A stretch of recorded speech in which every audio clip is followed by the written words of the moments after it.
এইবার এইবার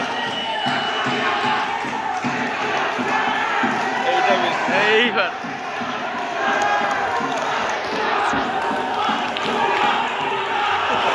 Brazil Brazil এবং আর্জেন্টিনার সমর্থকরা এক জায়গায় সংঘর্ষ বাঁধানোর চেষ্টা করতেছে। ব্রাজিল আর্জেন্টিনা সমর্থকদের মুখোমুখি সংঘর্ষ, এখনো পর্যন্ত কোনো হতাহতের খবর পাওয়া যায়নি। খুব বেশি সংখ্যক শিক্ষার্থী ইতিমধ্যেই আহত হওয়ার পথে রয়েছে। আমরা আসলে শেষ করবো, এই মুহূর্তে শেষ করা পর্যন্ত যদিও কারো আহত হওয়ার খবর পাওয়া যায় নাই, বলা যাচ্ছে না যে টান টান উত্তেজনা, কে কোন দিকে খেয়ে যায় বলা যাচ্ছে না।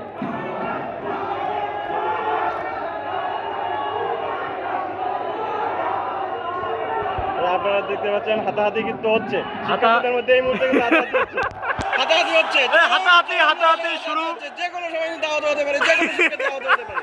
আমরা কিন্তু দেখতে পাচ্ছি যে একদল ভিতরে ঢুকে যাচ্ছে, ভয়ে ভিতরে ঢুকে যাচ্ছে, অন্য একদল কিন্তু দুয়োধ্বনি দিচ্ছে, যে কোনো সময় কিন্তু হতাহতের ঘটনা ঘটে যেতে পারে। আমরা এই মুহূর্তে দেখতেছি, দর্শক আপনাদেরকেও আমরা দেখাচ্ছি, আপনারা আমাদের সঙ্গেই থাকুন, দেখতে পাবেন।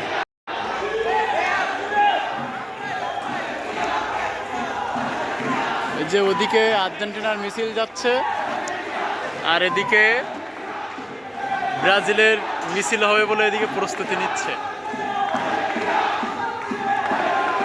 ওইদিকে মুখোমুখি আসলে তখন ভিডিও করতে হবে।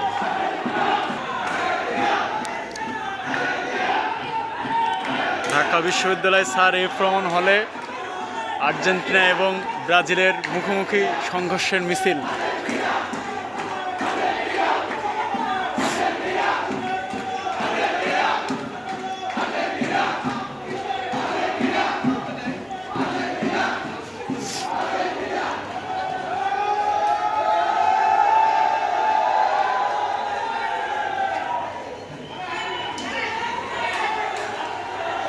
এদিকে ব্রাজিলের কোনো ভূমিকা দেখা যাচ্ছে না, শুধু আর্জেন্টিনার মিছিলটা আসতেছে।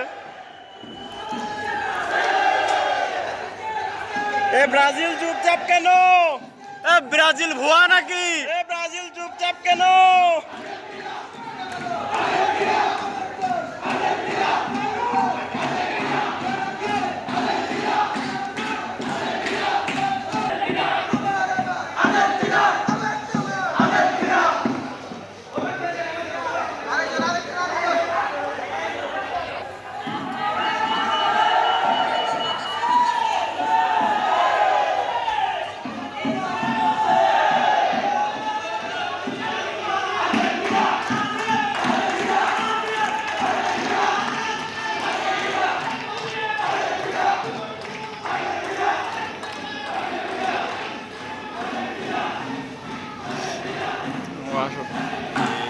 ব্রাজিলের সমর্থকরা রুমের ভিতরে ঢুকে গিয়েছে, তারা ভিতরে ঢুকে গিয়েছে।